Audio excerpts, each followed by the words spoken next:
Praise the Lord बच्चों, आज हम प्राइमरी क्लास का 14वां पाठ देखेंगे। पाठ की शुरुआत करने से पहले मैं प्रार्थना करती हूँ। आप अपनी जगह पर आंखें बंद कर घुटने लेकर बैठिए। मैं प्रार्थना करती हूँ। प्यारे मसीहा, तेरे नाम को धन्यवाद देती हूँ प्रभु महान। फिर एक बार प्रभु तूने मुझे और बच्चों को तेरी पवित्र उपस्थिति में एक किया। तेरा धन्यवाद हो प्रभु महान। प्रभु एक एक बच्चों के अंदर प्रभु तेरा पवित्र आत्मा काम करे प्रभु महान। स्टोरी समझने के लिए प्रभु महान, तेरे वचन समझने के लिए तू सहायता कर, तू कृपा कर प्रभु महान। मुझे भी तेरे हाथों में सौंपती हूँ। आगे का सारा समय तेरे हाथों में सौंपते हुए यीशु तेरे नाम से मांगती हूँ, आमीन। बच्चों, हमारे 14वें पाठ का नाम है यीशु का चेलों के पैर धोना। Lesson number 14, Jesus wash the disciples feet. इस पाठ का पठन भाग है मत्ती अध्याय 26 का 17 से 30 वचन, मरकुस अध्याय 14 का 12 से 26 वचन, लूका अध्याय 22 का 7 से 30 वचन, यूहन्ना अध्याय 13 का 1 से 38 वचन, पहला कुरिन्थियों अध्याय 11 का 23 से 32 वचन। इस पाठ पर आधारित याद करने के लिए वचन यूहन्ना अध्याय 13 का 14 वचन। यदि मैंने प्रभु और गुरु होकर तुम्हारे पाँव धोए तो तुम्हें भी एक दूसरे के पाँव धोना चाहिए। Memory verse, John chapter 13 verse 14। Now that I your Lord and teacher have washed your feet, you also should wash one another's feet. बच्चों, हमने हमारे पिछले पाठ में देखा था कि यीशु मसीह एक गधे पर सवार होकर यरूशलेम में आए। जब वे यरूशलेम में आए तो वहाँ के लोगों ने उनका ज़ोरों से स्वागत किया। हमने देखा बच्चों कि कई लोगों ने अपने कपड़े और पेड़ों की डालियाँ यीशु मसीह के मार्ग में डाल दी और वहाँ के कई लोग और बच्चे ज़ोर से पुकारने लगे और कहने लगे, दाऊद की संतान की होशाना। धन्य है वह राजा जो प्रभु के नाम से आता है। स्वर्ग में शांति और आकाश मंडल में महिमा हो। तो इस प्रकार बच्चों जोरों से वहाँ के लोग और बच्चे यीशु मसीह का जय जयकार करने लगे, उसे धन्यवाद देने लगे। यीशु मसीह हमारा राजा है। वह राजाओं का राजा और प्रभुओं का प्रभु है। उसने हमारे पाप अपने ऊपर लिए और वह खुद हमारे लिए मारा गया। जब हमारे भीतर गधे का स्वभाव था, जब हमारे अंदर बुरी बातें थी, जब हमारे अंदर पाप था, जब हम एक शाप बोल के थे, तब वे हमारे लिए आए और एक निर्दोष मेमना बोलकर वे हमारे लिए क्रूस पर कुर्बान हुए और तीसरे दिन फिर से जीवित हुए। तो बच्चों, यीशु मसीह ने हमारे लिए अपनी जान दी। तो बच्चों, यह बात हमें कभी भी भूलना नहीं चाहिए और इस बात के लिए हमें हमेशा हमारे प्रभु परमेश्वर का, हमारे यीशु मसीह का धन्यवाद देना चाहिए, उसकी स्तुति करना चाहिए, उसकी महिमा करनी चाहिए। अब बच्चों, हम यह पाठ देखेंगे। उन दिनों सारे यहूदी लोग फसह के पर्व की तैयारी में लगे हुए थे। फसह का पर्व यहूदी लोगों में बहुत ही बड़ा उत्सव माना जाता है। यह उत्सव यहूदी लोग यहूदी कैलेंडर के अनुसार अबीब के महीने में, जो उनका पहला महीना है, उस पहले महीने के 14वें दिन को यह उत्सव वे मनाते हैं। बच्चों, क्या आप जानते हैं कि यह फसह का पर्व क्यों मनाया जाता है? हम बाइबल में पढ़ सकते हैं बच्चों कि सारे इजरायली लोग मिस्र की गुलामी में थे, फारो की गुलामी में थे। फिर यहोवा परमेश्वर ने मूसा के नेतृत्व में उन्हें उस गुलामी में से छुड़ाया। जब यहोवा परमेश्वर ने उन्हें उस गुलामी में से छुड़ाया, तब वहाँ पर यहोवा परमेश्वर ने उन्हें कहा कि एक निर्दोष मेमना लेकर उनके दरवाज़ों के दोनों बाजू में, दोनों अलंगों में और दरवाजे के ऊपर के साइड में मेमने का लहू उन्हें लगाना है। तो उन्होंने उस प्रकार किया और जब संहार दूत आएगा, जब मृत्यु का दूत आएगा तब वह मेमने का लहू देखकर वहाँ से पास ओवर हो जाएगा, वहाँ से निकल जाएगा। तो इसीलिए बच्चों उस पर्व का नाम फसह का पर्व, पास ओवर फीस्ट उसे कहा जाता है। तो जब मेमने का लहू हमारे भीतर है, मेमने का लहू हमारे अंदर है, तो हमारे अंदर मृत्यु का कोई भी अधिकार नहीं है। तो इसलिए बच्चों यहूदी लोग यह फसह का पर्व मनाते हैं। तो बच्चों यीशु मसीह की सेवकाई में यह फसह का पर्व 4 बार आया था। तो बच्चों आज हम वह अंतिम फसह का पर्व यीशु मसीह ने किस प्रकार अपने चेलों के साथ उसे मनाया, वह हम आज हमारे इस पाठ में देखने वाले हैं। यहूदी लोग फसह का पर्व मनाने के लिए कई प्रकार की तैयारी करते हैं। पहला, वे अपने घरों में का सारा खमीर निकालकर बाहर कर देते हैं। फिर दूसरी बात यह है बच्चों कि वे फसह का मेमना, जो निर्दोष मेमना है, वह लेते हैं और उस मेमने को वे मंदिर में ले जाते हैं। मंदिर में उस मेमने का वध करके उसका लहू, उसका खून लेकर वेदी पे डालते हैं और उसकी चर्बी वहाँ पर जला देते हैं। और तीसरा जो है बच्चों, वो क्या करते हैं, वो मांस वहाँ पर घर को लेकर आते हैं और वह मांस वे यहाँ पर इस मतलब अंगारों पर, आग पर वे उस मांस को भूनते हैं और अखमीरी रोटी के साथ, जिसमें खमीर नहीं है, उस रोटी को भी वे उस आग पर भूनते हैं और कड़वे साग पात के साथ अखमीरी रोटी के साथ वह मांस वे खाते हैं। तो इस प्रकार की रीति वे फसह के पर्व में किया करते हैं। यीशु मसीह ने अपने चेलों के साथ अंतिम फसह का पर्व मनाना चाहा, तो उन्होंने अपने 2 चेलों को, पतरस और यूहन्ना को फसह के पर्व की तैयारी के लिए भेज दिया। तब पतरस और यूहन्ना यीशु मसीह से पूछने लगे, हे गुरु, तू कहाँ चाहता है कि हम फसह की पर्व की तैयारी करें?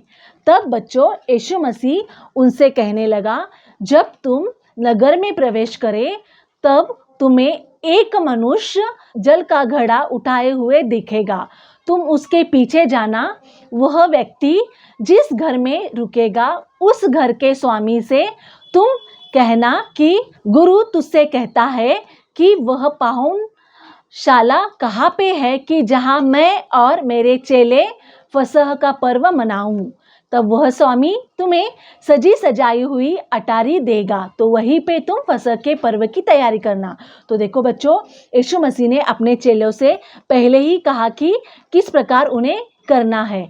तो बच्चों यीशु मसीह के 2 चेले पतरस और यूहन्ना नगर में गए। नगर में जाने के बाद उनको वैसा ही एक मनुष्य जिसने जल का घड़ा उठाया है वह मिला। वे दोनों भी उसके पीछे पीछे जाने लगे और उसके स्वामी के घर जाने के बाद वहाँ पे स्वामी से पूछने लगे और स्वामी को पूछने के बाद स्वामी ने तुरंत उन्हें एक सजी सजाई अटारी दे दी। तो बच्चों जिस प्रकार यीशु ने उनसे कहा उसी प्रकार उन्हें वहाँ पर वह अटारी मिल गई और वहाँ पे दोनों चेलों ने वहाँ पर फसह के पर्व की तैयारी करने का आरंभ कर दिया। जब संध्या हुई तब यीशु मसीह और उसके चेले भीतर कमरे के अंदर गए और वे वहाँ पर भोजन के लिए बैठ गए।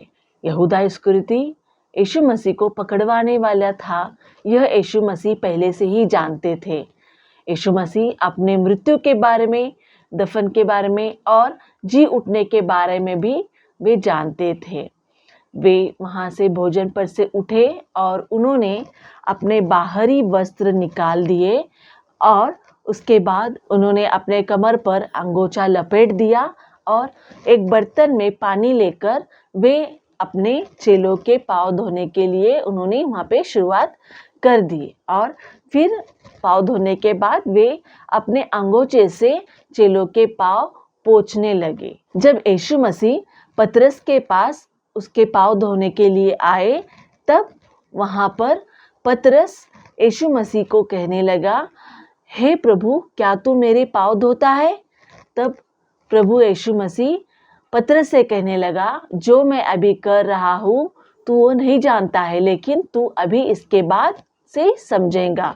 फिर पतरस यीशु मसीह से कहने लगा, हे प्रभु, तू कभी भी मेरे पाँव न धोए। फिर यीशु मसीह पतरस से कहने लगे, अगर मैं तुझे ना धोऊं तो मेरे साथ तेरा कुछ भी साझा नहीं है। तब पतरस यीशु मसीह से कहने लगा, ऐसा है तो हे प्रभु, तू मेरे केवल पाँव ही नहीं बल्कि मेरा हाथ और मेरा सर भी धो। तब यीशु मसीह पतरस से कहने लगा, जो नहाया हुआ है उसे केवल पैर के सिवा और कुछ भी धोने की आवश्यकता नहीं है। तो बच्चों, यीशु मसीह ने वहाँ पर पतरस से कहा कि तुम शुद्ध हो, लेकिन यहाँ पर जो बैठे हैं वे सब के सब शुद्ध नहीं है।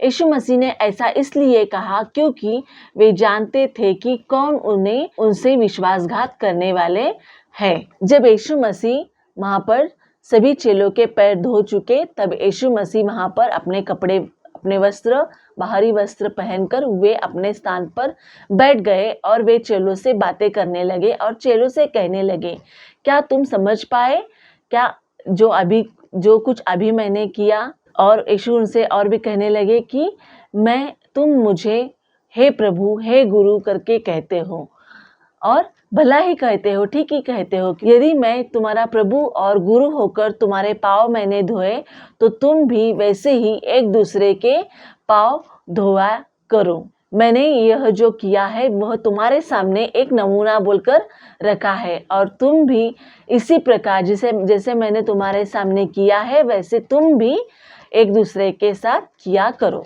यीशु ने नम्रता और सेवा की महिमा दिखाने के लिए एक दास बनकर उन्होंने अपने चेलों के पाँव धोए। जब वे सब कुछ कर लिए तब वे प्रभु भोज में आगे बढ़ गए और उसके बाद वे बड़े व्याकुलता के साथ उन्होंने यह कहा कि तुम में से एक ऐसा है जो मुझे पकड़वाएगा।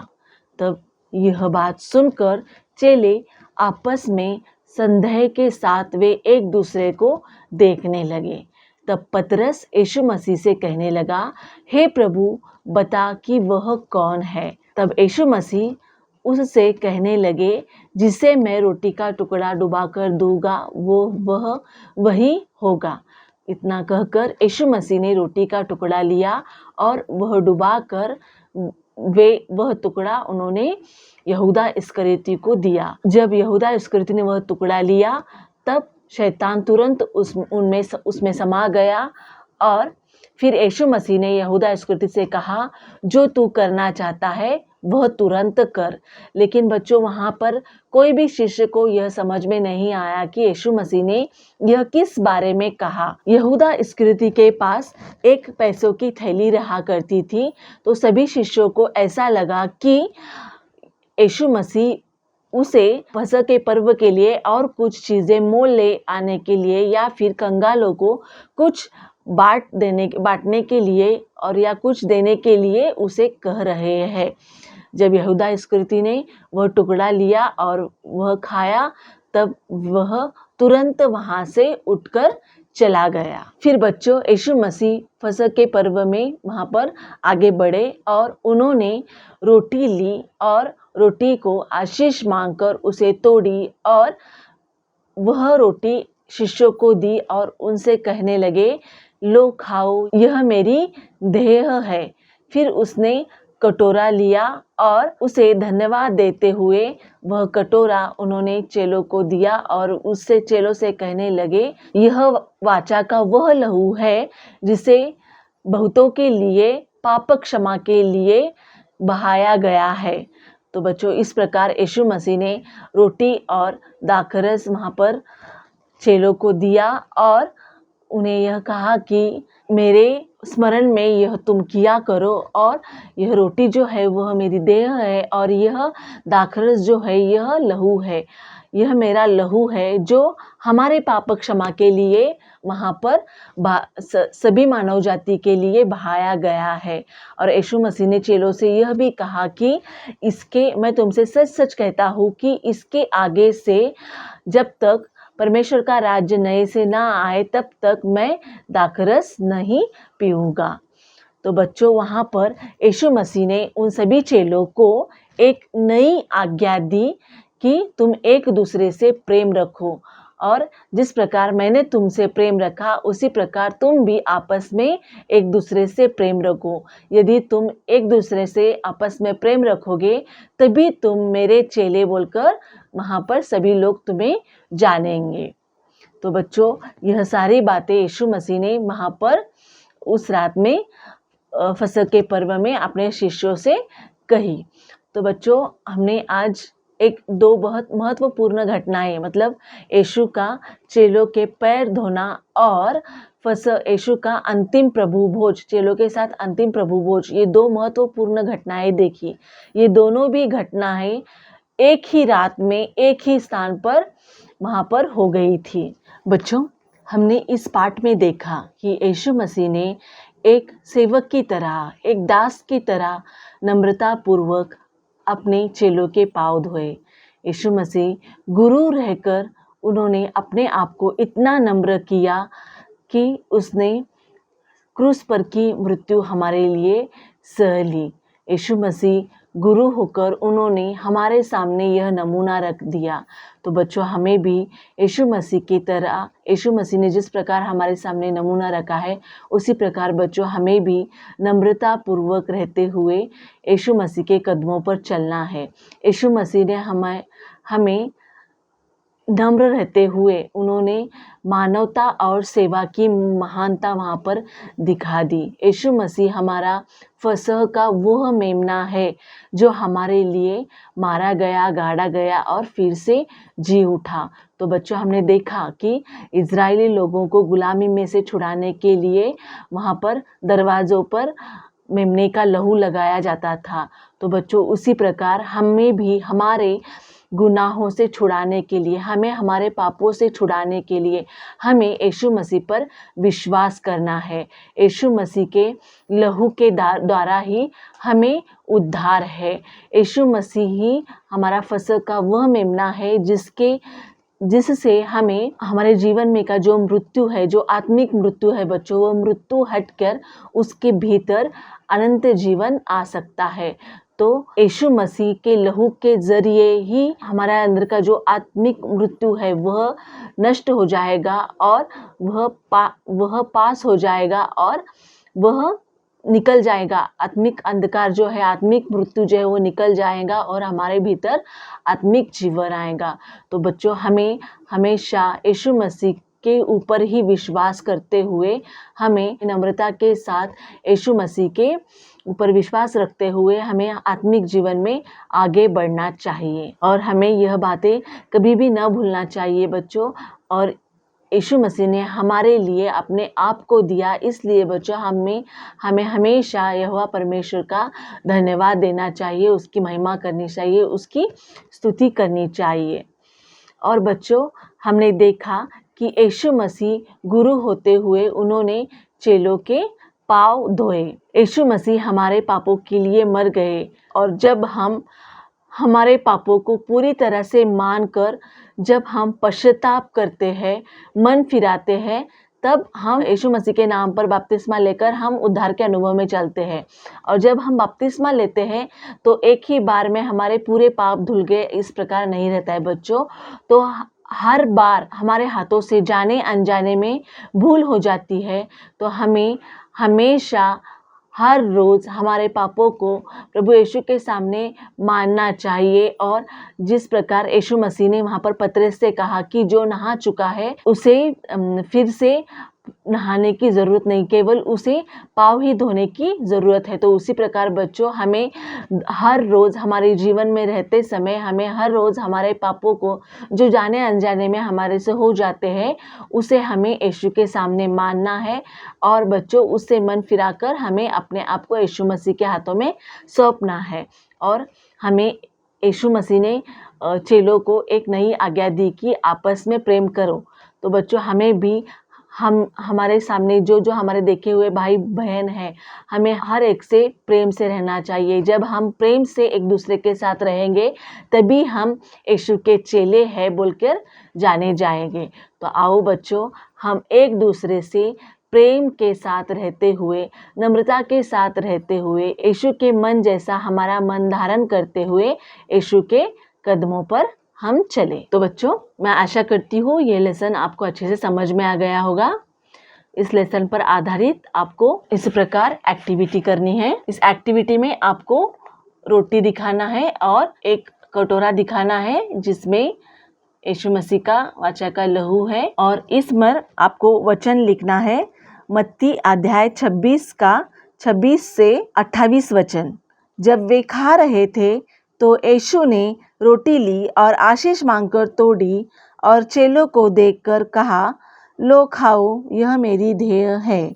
फिर उसने कटोरा लेकर धन्यवाद किया और उन्हें देकर कहा, तुम सब इसमें से पियो, क्योंकि यह वाचा का मेरा वह लहू है जो बहुतों के लिए पापों की क्षमा की निमित्त बहाया जाता है। तो बच्चों, इस प्रकार आपको यह एक्टिविटी करना है और इस लेसन पर आधारित आपको सवाल जवाब भी आपके नोटबुक में नोट करना है। सवाल के लिए आप वर्कशीट नीचे डिस्क्रिप्शन बॉक्स में दिए गए हुए लिंक पर से डाउनलोड कर सकते हो।